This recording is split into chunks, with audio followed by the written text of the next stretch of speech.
Juha is very brave.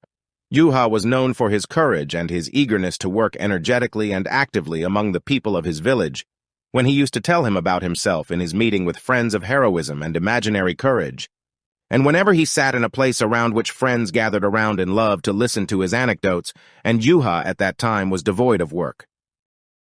On the day an old merchant came to the village looking for a man to work for, and the people told him that Juha was the right man.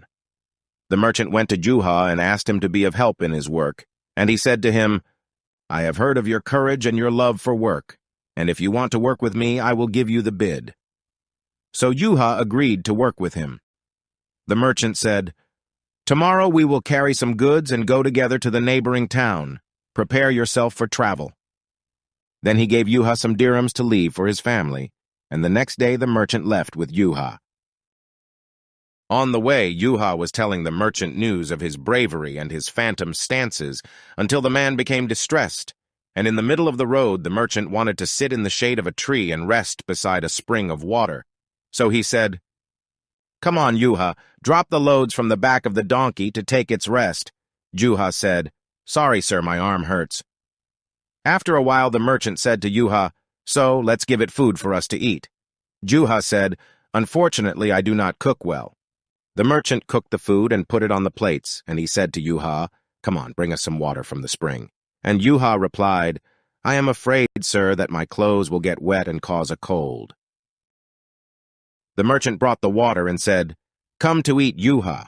Juha said, "I will do it so that you do not think I can do anything."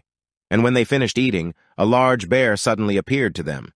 And the old merchant was afraid and said, "Come on, Juha, show your courage that the people of your village tell about. Let's save us from that predatory bear."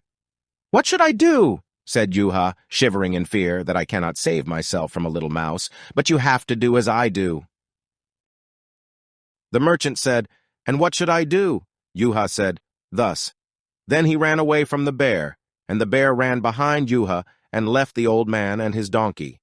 Juha thought that he had moved away from the bear and looked behind him and found the bear rushing to him, so he kept running, while the old woman took his donkey and fled. Finally, Juha arrived at his village, exhausted, and caught his breath. Friends gathered around him and asked him about what happened. Juha said, "I saved the man from the bear, but the bear made me pay the price for that running and scared."